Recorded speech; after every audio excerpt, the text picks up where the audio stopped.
What is going on, guys? Welcome to another video in my tutorial series for Java, and today we are going to be talking about logical operators. Now, logical operators are basically little operators. I know that's kind of a cyclic explanation, but they are basically operators that allow you to control the flow of your conditionals. And what do I mean by that? Now, say we have two variables here. I'm gonna call this int. Um, you know what? Jane equals 10. Mary, is that how you spell Mary? I don't even know. Whatever, equals 5. Okay, and that, oh, by the way, this is how you assign um, variables in just one line. And the one thing to note is they have to be of the same type. So these have to be both of ints. All right. And let's say, okay, let's create our if statement here. If, so we only want the next statement to be executed only if Jane and Mary have the values 10 and 5. Okay, now what do I mean by that? So if Jane equals 10 and Mary equals 5, then run this block of code right here. Uh, yay, yeah, okay, right there. And else, else we will run no yay. Okay.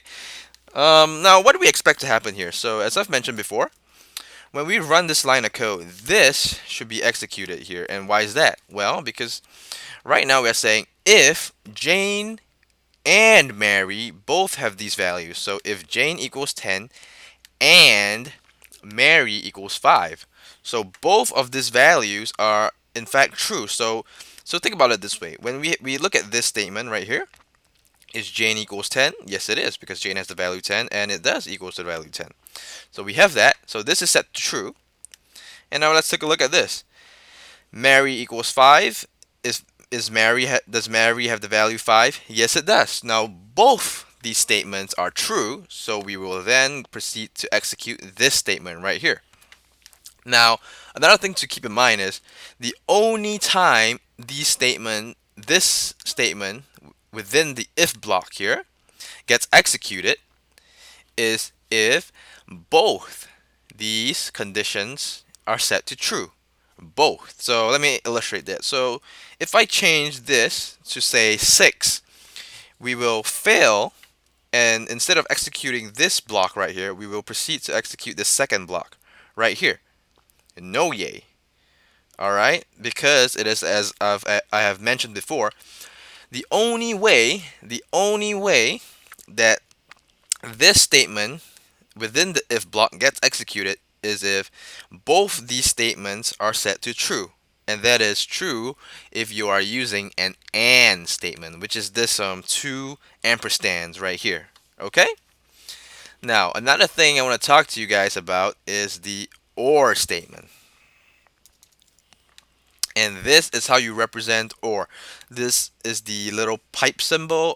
If you're not sure where to find it, it usually is above your return key. So hit shift and that two little straight lines down there. That's what that is. Okay. This is the way we represent an OR. Okay. So previously we were representing an and this is how we represent ORs. This is how we represent ands. All right. This right here. So in this case, let's think about it logically. If Jane is equals to 10 or Mary is equals to 6, run the following block of code. Now Jane is indeed equals to 10, so what do we expect to happen? We expect this line to be printed out right here because at least one of these statements is true, which is what we get right here. All right. Now that is what I have to say about ands and ors. Now another thing I want to let you guys know is how we compare things with the following things I'm about to put in the comment line here.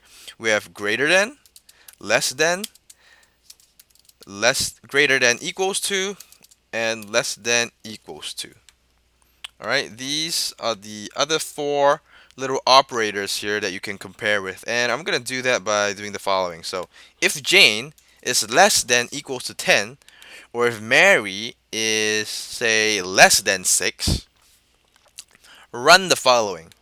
And I'm gonna switch this to an and statement. Oops, and statement here.